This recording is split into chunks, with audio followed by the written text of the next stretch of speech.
Welcome friends. দেশের সর্বোচ্চ আদালত মহামান্য সুপ্রিম কোর্ট প্রাইমারি রিক্রুটমেন্ট নিয়ে যে মামলা দায়ের হয়েছিল সুপ্রিম কোর্টে, পুনর্বিবেচনার যে আর্জি সুপ্রিম কোর্টে জানানো হয়েছিল সেটা খারিজ করে দিল। খারিজ করার সঙ্গে সঙ্গেই সুপ্রিম কোর্ট স্পষ্ট করে জানিয়ে দিয়েছে যে রায় ছিল আগে সেই রায় বহাল থাকলো, অক্ষরে অক্ষরে সেই রায় পালন করতে হবে। সুপ্রিম কোর্ট স্পষ্ট করে দিয়েছে যে ৩,৯২৯ শূন্য পদে যে নিয়োগ হবে সেটা পুরাতন নির্দেশ মেনে নিয়োগ হবে।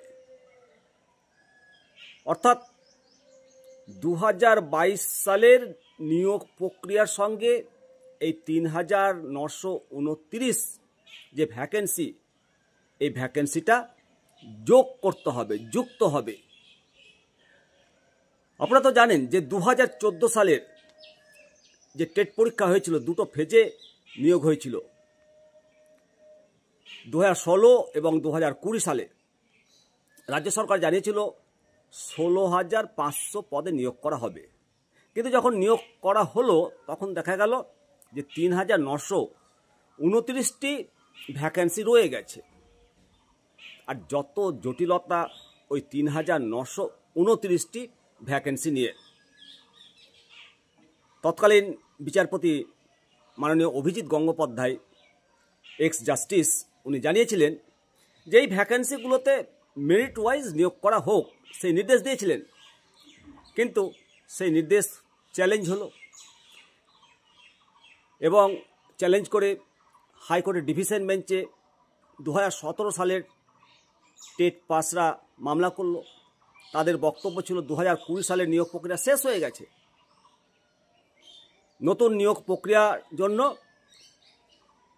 এই পদ শুরু করা উচিত, তাদের দাবি ছিল এটা। সেখানে শুধু ২০১৪ সাল নয়, ২০১৭ সালের টেট পাসদের সুযোগ দেওয়া উচিত বলে তারা ডিভিশন বেঞ্চে জানিয়েছিল। এবং এই শূন্য পদগুলোর দাবিদার ২০১৪ সালের টেট উত্তীর্ণ রায়, সেখানে ২০১৭ টেট পাস যারা করে বসে আছেন তারা সুযোগ পাবে না। কেন সুযোগ পাবে না? এই যে ৩,৯২৯টি পদে নিয়োগ প্রক্রিয়ায় তাদের সুযোগ থাকবে না, সেই প্রশ্ন তুলেই তারা সুপ্রিম কোর্টে যায়। ২০১৭ সালের টেট পাসরা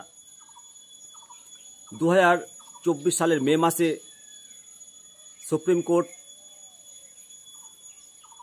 রায় দিয়েছিল যে ভবিষ্যতের শূন্য পদের সঙ্গে ওই ৩,৯২৯টি পদ যুক্ত করে দেওয়া হবে।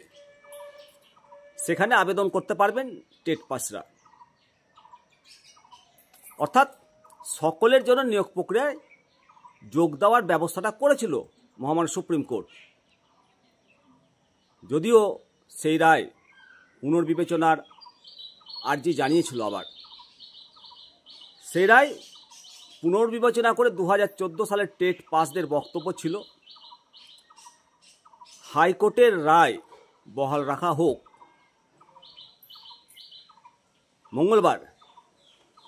গত মঙ্গলবার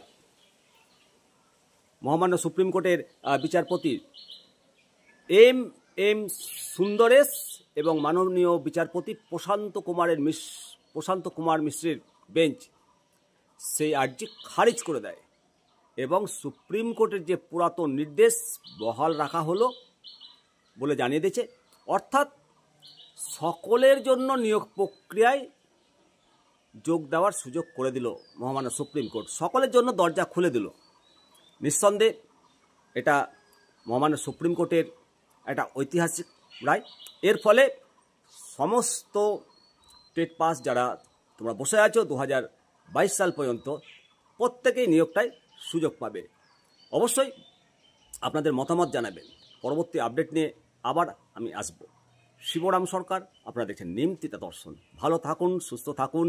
জয় হিন্দ, বন্দে মাতারাম, ভারত মাতা কি জয়। চ্যানেলটিকে অবশ্যই সাবস্ক্রাইব করবেন।